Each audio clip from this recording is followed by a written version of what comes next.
My name is Alvina. My name is Amber. And we are competing in the HOSA Emotional Wellbeing Challenge. And our main focus and what we want to spread awareness about is sleep deprivation. My name is Alvina Zhu, and I am a 10th grader attending Skyline High School. My dream job is to become a pediatrician, and on average, I get 7 hours of sleep each night. My name is Amber Liu. I'm also a 10th grader at Skyline High School. My dream job is to become a general surgeon. The average sleep I get per night is around or less than 7 hours. So our main focus today will be sleep deprivation. But what is sleep deprivation? Sleep deprivation is a condition that occurs when your body doesn't get enough sleep. And as human beings sleep for around 1/3 of their entire lifetime, sleep is a very important part of the human cycle. If you don't get enough sleep, this can result in long-term consequences, short-term consequences, and it also affects daily life. By doing this presentation and study about sleep deprivation, it will help us immensely in the future for our future careers. For example, since I want to become a general surgeon, if I already don't get enough sleep as a high school student, I would not be able to survive medical school and residency. Also, as a surgeon, extreme precision is needed when performing surgeries to give our patients the best treatment possible, so a good amount of sleep can ensure that my body and brain perform to their best functions. And in the future, I want to become a pediatrician. And for me to become a pediatrician, I have to become a role model for the children that I am going to be taking care of. And I have to make sure that I understand the consequences and causes of sleep deprivation. If not, then I won't be able to become a role model because I am not my best self. I also know that becoming a pediatrician requires around 11 years of schooling. And in these 11 years, I have to stay attentive. I have to have a very secure sleep schedule to ensure that I learn all of the information needed to become a successful pediatrician. So who is impacted by sleep deprivation? Everyone around the world is, but our main focus today is going to be teens. Why did we select teens as our target audience? Well, according to CDC, more than 70% of teens are sleep deprived. And sleep deprivation can cause depression and many long-term consequences. According to Mental Health America, MHA for short, more than 16% of all teens ages 12 to 17 are depressed. Sleep deprivation makes them extremely vulnerable to these future consequences because of the actions they are doing in their current life. And if they want to succeed in the future, they have to understand the causes and consequences of their actions. And which is why we decided to do this presentation to focus on teens. So now we would like to understand the physical effects of sleep deprivation. The short and long-term consequences include stress, psychosocial issues, cardiovascular disease, obesity, cancer, death, and so much more. And one of the effects that most people do not know about is that sleep deprivation can actually be equivalent to blood intoxication.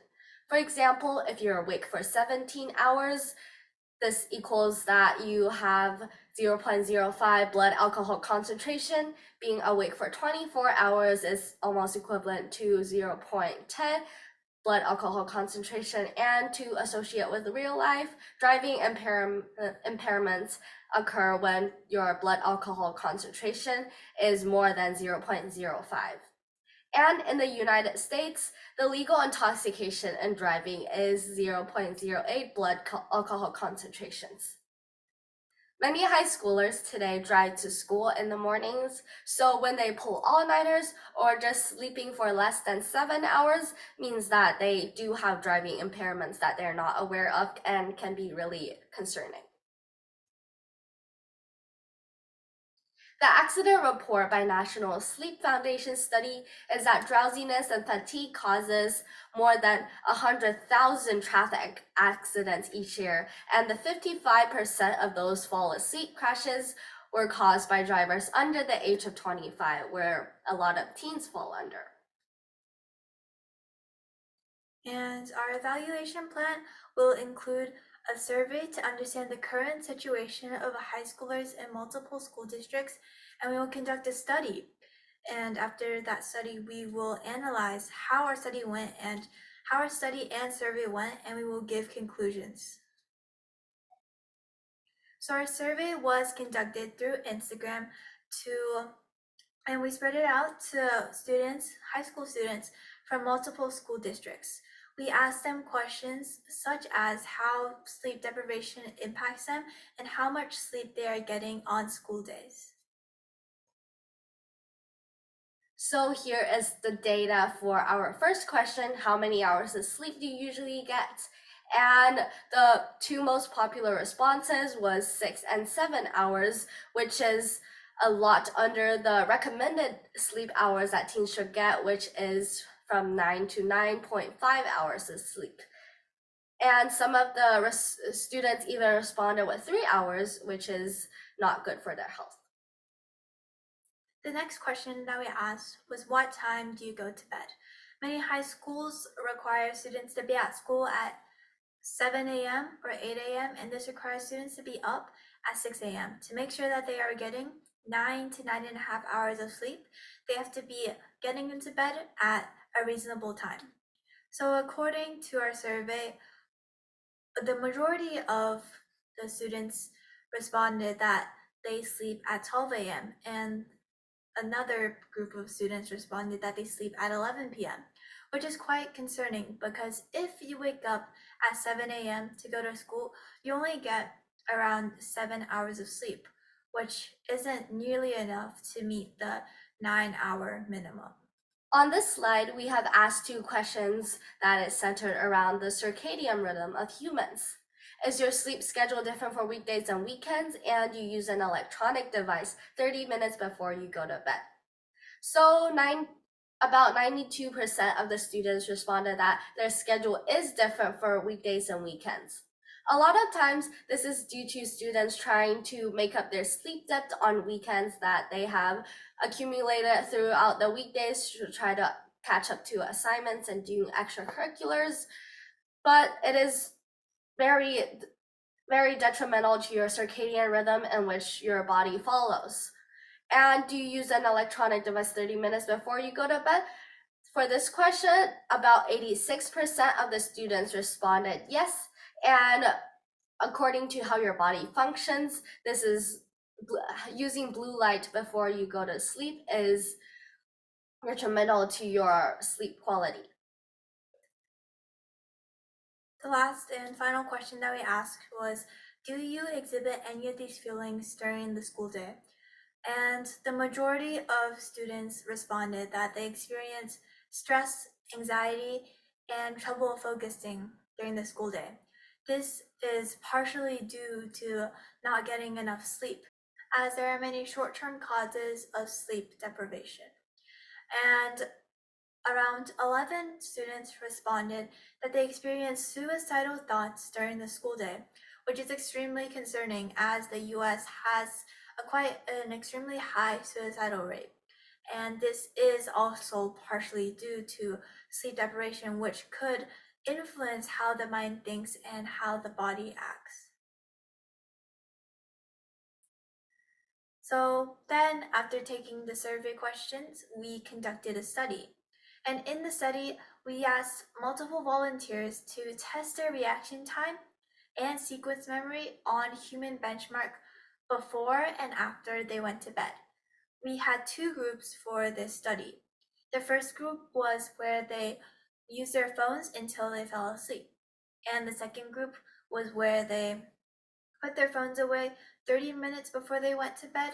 And this was our experimental group where we were seeing if there is any change impact if we use our phones less.